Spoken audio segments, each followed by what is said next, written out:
existe un período de 400 años que fue literalmente eliminado de tu Biblia. 4 siglos de silencio divino en los que imperios cayeron, sectas secretas surgieron y el mundo que Jesús pisó fue completamente rediseñado.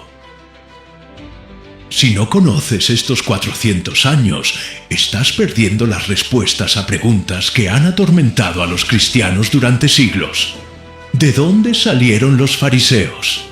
¿Quiénes eran realmente los saduceos? ¿Por qué los romanos dominaban Israel? Y lo más inquietante, ¿cómo se pasó de Malaquías a Mateo sin ninguna explicación? En los próximos minutos vas a descubrir ¿por qué 4 imperios tuvieron que caer antes de que Jesús pudiera nacer? ¿Qué secta secreta en el desierto estaba preparando el camino y nadie lo sabía? ¿Cómo los 400 años de silencio fueron en realidad la estrategia más ruidosa de Dios en la historia?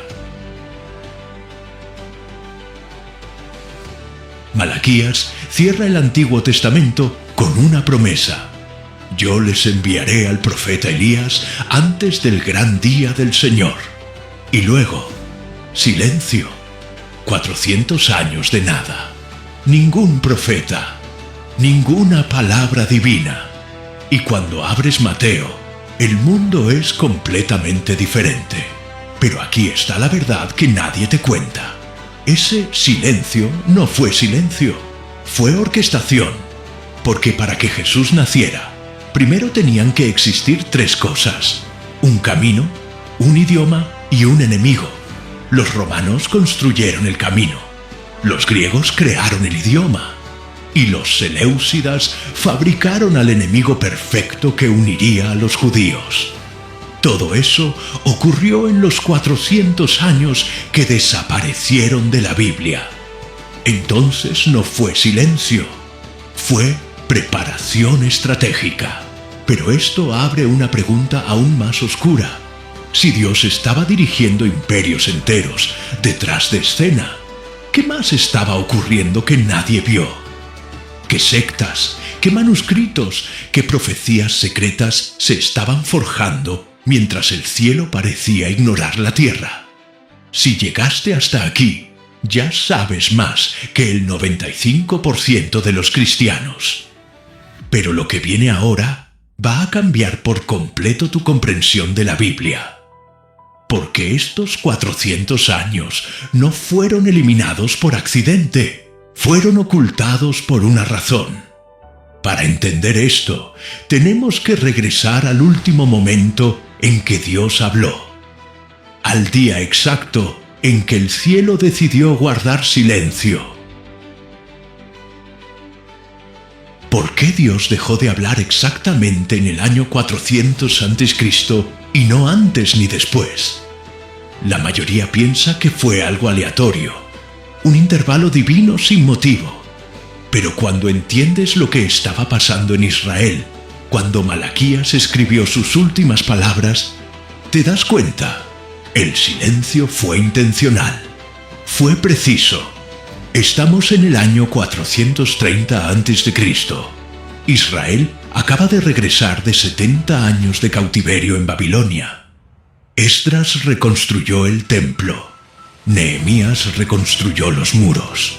Pero Israel ya no es una nación soberana, es una provincia, una sombra de lo que fue en los tiempos de David y Salomón. Y aquí está el detalle clave que lo cambia todo. Por primera vez en la historia, el judaísmo ya no se define por un rey o un territorio. Se define por una sola cosa: la ley, la Torá. Los judíos se convirtieron en el pueblo del libro porque habían perdido el reino. Malaquías observa ese panorama y profetiza un último mensaje: yo envío a mi mensajero que preparará el camino delante de mí. Después de eso, nada. 400 años de página en blanco. ¿Por qué justo en ese momento? ¿Por qué no 100 años antes o después? Porque Israel necesitaba aprender algo que solo el aparente abandono divino podía enseñar. dependencia total de la palabra escrita. Durante 400 años no se levantó ningún profeta. No llegó ninguna nueva revelación. Los judíos tuvieron que aferrarse desesperadamente a los rollos, a las sinagogas, a las escuelas rabínicas. Cuando Jesús naciera, Israel no sería una nación militar, sería una nación teológica, un pueblo que memorizaba la Torá desde la infancia, un pueblo que debatía cada coma de las Escrituras. Por eso Jesús podía decir, escrito está, y todos sabían exactamente de qué hablaba. Compara eso con el día de hoy. ¿Cuántos cristianos conocen la Biblia como aquellos judíos conocían la Torá? El silencio de Dios creó un hambre por la palabra que el ruido moderno nunca podría producir. ¿Ves el diseño? Dios no abandonó a Israel durante 400 años. Los preparó, los obligó a convertirse en expertos en las antiguas promesas para que, cuando llegara el Mesías, pudieran reconocer cada profecía cumpliéndose ante sus ojos. Pero Dios no estaba trabajando solo en Israel. Mientras el cielo estaba silencioso sobre Jerusalén, estaba muy activo sobre otros tronos. Y el primer imperio que tenía que caer era el más poderoso de la antigüedad.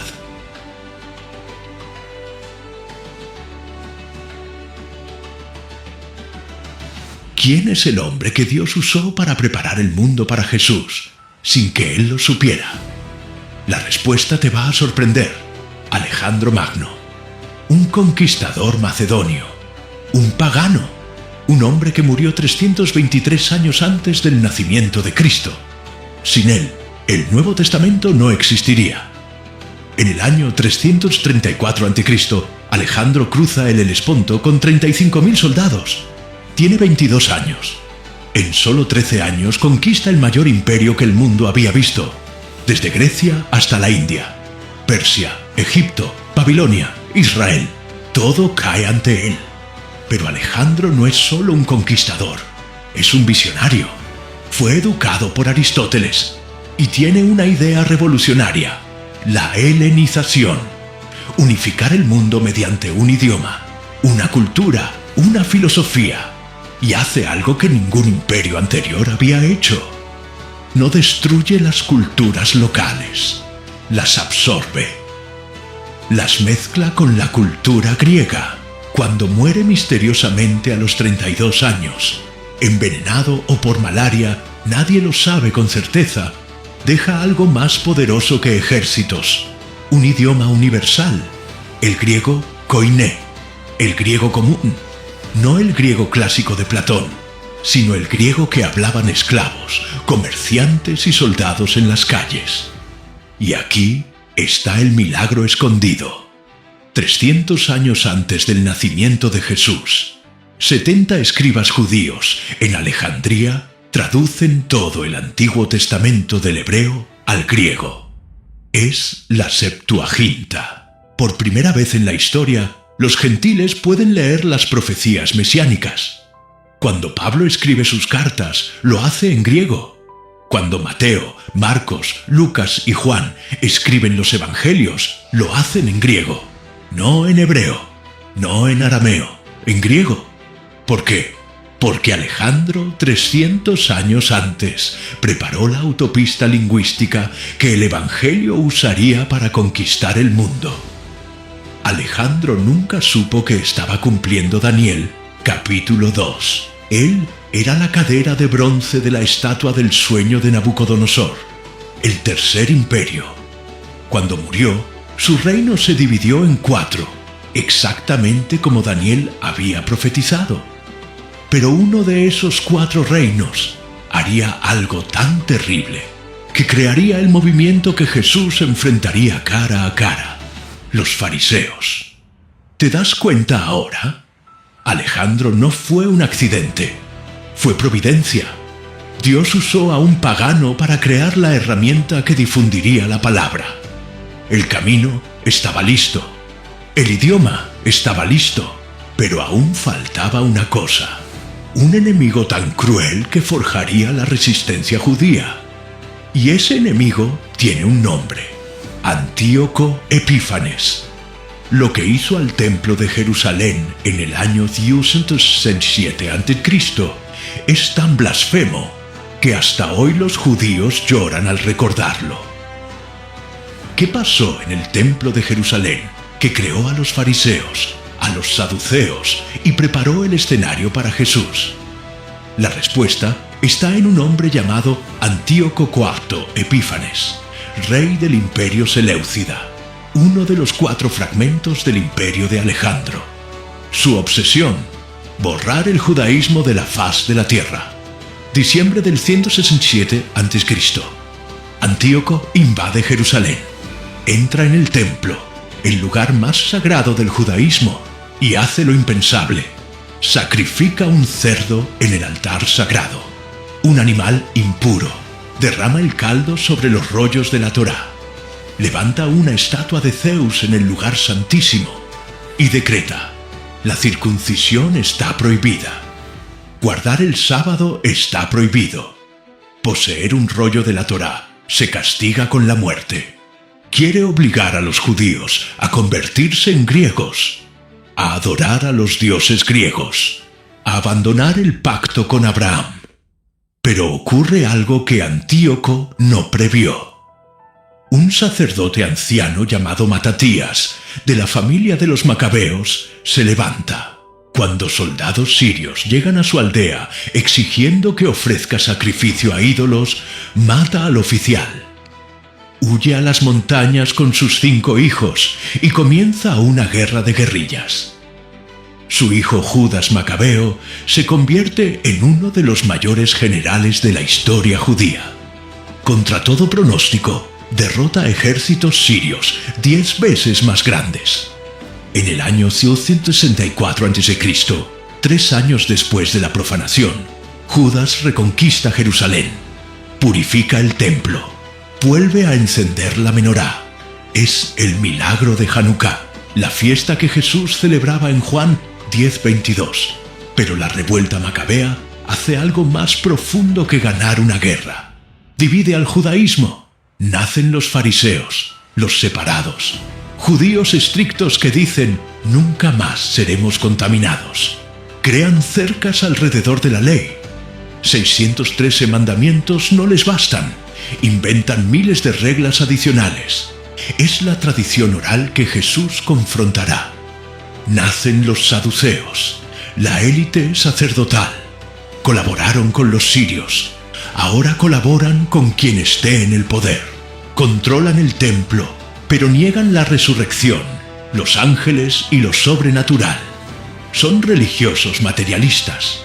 Nacen los celotes, revolucionarios. Dios nos dio victoria militar antes, nos la dará de nuevo. Esperan un Mesías guerrero que expulse a Roma por la fuerza.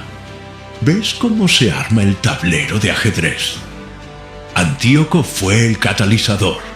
Su profanación creó las facciones que Jesús enfrentaría. Los fariseos que lo acusarían de violar la ley. Los saduceos que lo entregarían para proteger sus privilegios. Los celotes que lo rechazarían porque no tomó las armas.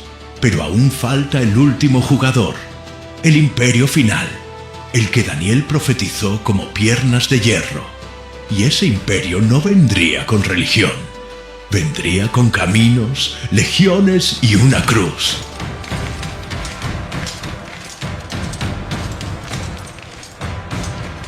¿Por qué Jesús tuvo que morir específicamente en una cruz romana y no de otra manera?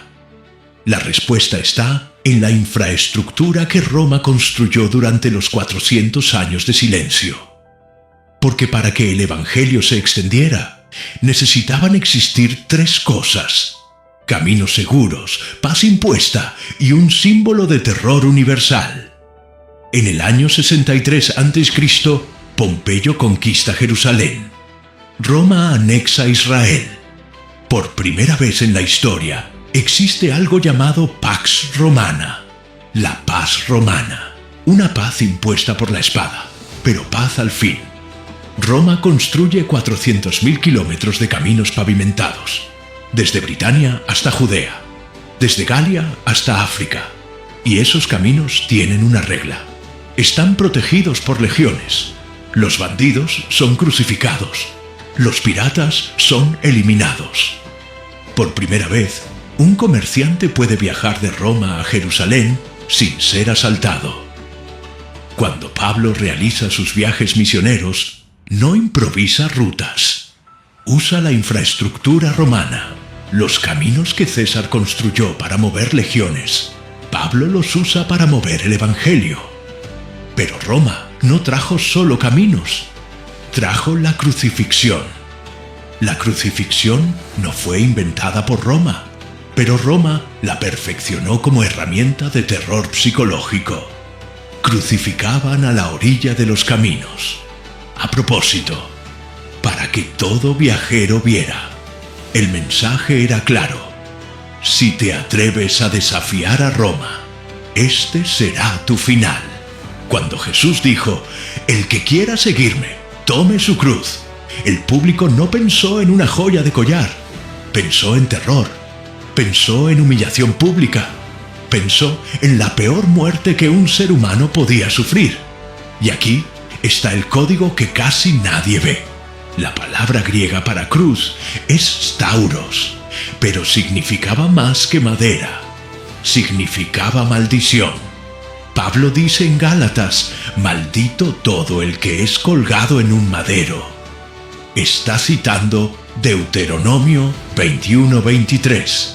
Entonces, cuando Jesús murió en la cruz, no solo estaba muriendo, se estaba convirtiendo en maldición, cargando la maldición de la ley, para que nosotros fuéramos liberados. Y aquí está el detalle final que cierra todo. Jesús nació bajo César Augusto, el emperador que trajo la Pax Romana. Lucas 2:1 dice: en aquellos días salió un edicto de César Augusto para que todo el mundo fuera empadronado. ¿Por qué un censo? Porque Roma necesitaba controlar el imperio. Necesitaba saber cuántas personas pagaban impuestos. Y ese censo obligó a María y José a ir a Belén, cumpliendo Miqueas 5:2. Pero tú, Belén Efrata, aunque eres pequeña, de ti me saldrá el que ha de ser gobernante en Israel. Roma no lo sabía, pero al ordenar un censo, César se convirtió en cómplice de la profecía. ¿Lo ves ahora? Roma no fue coincidencia. Fue el cuarto imperio de Daniel, las piernas de hierro. Dios usó su brutalidad, sus caminos, su paz forzada y su cruz para crear el escenario perfecto para que el Evangelio explotara. Pero mientras los imperios caían y se levantaban, había un grupo de judíos que nadie veía, escondidos en el desierto, copiando manuscritos, esperando al Mesías, y tenían secretos que la Iglesia ocultó durante 2000 años. ¿Quiénes eran los esenios y por qué la Iglesia casi nunca habla de ellos? Durante los 400 años de silencio, mientras los fariseos controlaban las sinagogas y los saduceos controlaban el templo, se formó un tercer grupo. Ellos se llamaban Yahad, la comunidad. El mundo los conoce como esenios. En 1947, un pastor beduino lanzó una piedra en una cueva cerca del Mar Muerto y descubrió el mayor hallazgo arqueológico del siglo XX. Los esenios creían que el templo de Jerusalén estaba corrompido, que los saduceos estaban vendidos, que los fariseos eran hipócritas. Entonces hicieron algo radical. Abandonaron Jerusalén y se fueron al desierto de Qumrán. Allí crearon una comunidad monástica, celibato, bautismos rituales diarios, comidas comunitarias, estudio intenso de las Escrituras y algo que nadie más hacía: copiaban manuscritos con obsesión. Tenían un líder llamado el Maestro de Justicia. Esperaban dos Mesías, uno sacerdote y uno rey. Creían que vivían en los últimos días, que el Maestro revelaría los misterios ocultos en las profecías. En 1947, en las cuevas de Qumrán, se encontraron más de 900 manuscritos, copias de casi todos los libros del Antiguo Testamento, 1000 años más antiguas que las que teníamos. ¿Y adivina? Son idénticas en un 99%. Eso destruyó el argumento escéptico de que la Biblia se había corrompido con el paso de los siglos. Los esenios, sin saberlo, preservaron la palabra de Dios con precisión quirúrgica. Pero los manuscritos revelan algo más inquietante. Los esenios tenían textos apocalípticos que no están en la Biblia. El libro de Enoc completo, el libro de los jubileos, el rollo de la guerra, la batalla final entre los hijos de la luz y los hijos de las tinieblas. Creían en ángeles caídos, vigilantes, gigantes, los Nefilim. Y aquí está la conexión que te eriza la piel.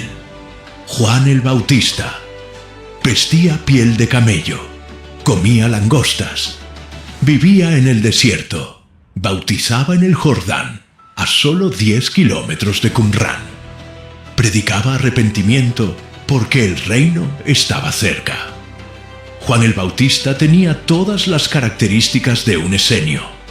Y cuando presenta a Jesús diciendo: «Este es el Cordero de Dios que quita el pecado del mundo», está usando lenguaje sacerdotal, lenguaje del templo, lenguaje que los esenios conocían profundamente. ¿Por qué la Iglesia casi no habla de los esenios?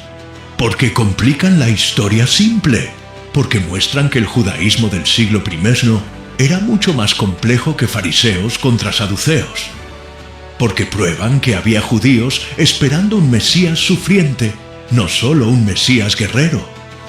Los esenios fueron masacrados por Roma en el año 70 d.C., cuando Jerusalén cayó.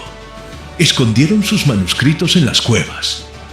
Y durante 1900 años, esos manuscritos esperaron, hasta que un pastor lanzó una piedra. Ahora conoces todo el tablero. Alejandro trajo el idioma. Antíoco creó las sectas. Roma trajo los caminos y la cruz. Los esenios preservaron la palabra y prepararon a Juan el Bautista. Todo durante los 400 años que desaparecieron de la Biblia. Pero aún falta la pregunta final. ¿Por qué Dios orquestó todo esto? ¿Por qué 400 años? ¿Por qué estos imperios específicos? ¿Cuál era el diseño completo? Déjame mostrarte el cuadro completo. Dios no habló durante 400 años. Pero mientras el cielo estaba en silencio, Él movía ejércitos. Alejandro difundió el griego. Antíoco profanó el templo y forjó las sectas. Roma construyó caminos e inventó la herramienta que mataría a Jesús. Los esenios preservaron cada palabra de las profecías y prepararon al precursor. Y entonces, en el tiempo exacto profetizado por Daniel, 483 años después del decreto de Artajerjes para reconstruir Jerusalén, Jesús entra en Jerusalén montado en un burrito, cumpliendo Zacarías 9:9, en la semana exacta que Daniel había profetizado. ¿Ves el diseño? Los 400 años no fueron silencio.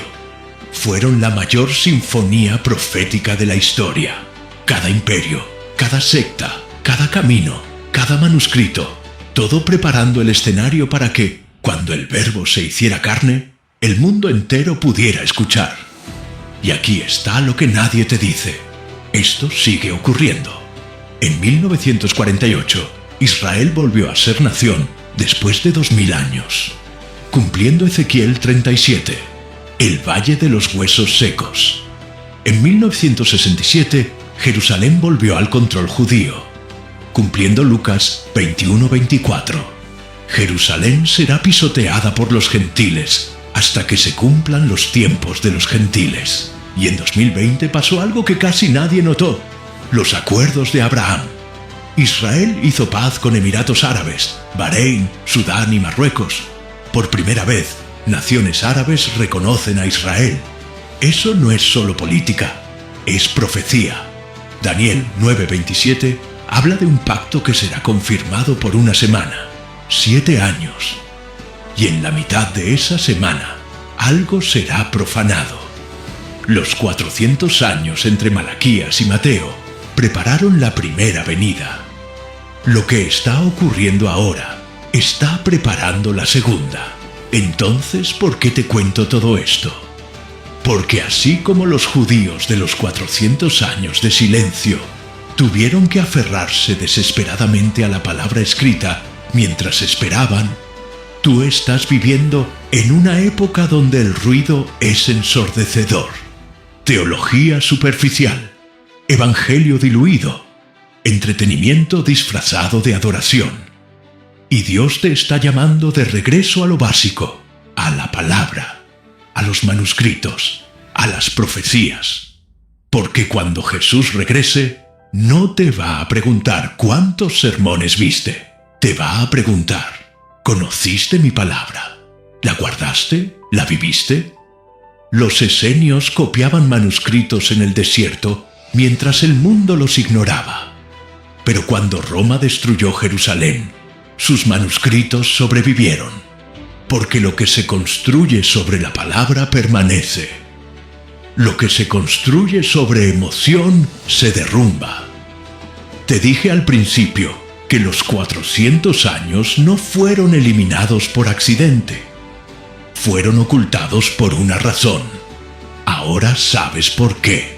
Porque si entendieras que Dios trabaja en el silencio, no entrarías en pánico cuando Él parezca callado en tu vida.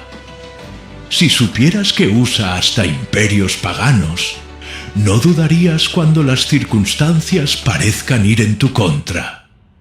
Si comprendieras que los 400 años de silencio fueron los más ruidosos en preparación profética, entenderías que el silencio de Dios nunca es ausencia, siempre es estrategia. Los 400 años no desaparecieron, fueron escondidos para que, cuando los descubrieras, nunca más dudaras del tiempo perfecto de Dios. Pero la historia no termina cuando Jesús nace, porque cuando nació en Belén, Herodes ordenó matar a todos los niños menores de 2 años. ¿Por qué? Porque unos magos de Oriente llegaron preguntando por el rey de los judíos. ¿Quiénes eran esos magos? ¿De dónde venían? ¿Cómo conocían las profecías judías? Si este video te abrió los ojos, compártelo con alguien que necesita entender que Dios trabaja en el silencio. Suscríbete al canal y activa la campanita. Hasta el próximo misterio.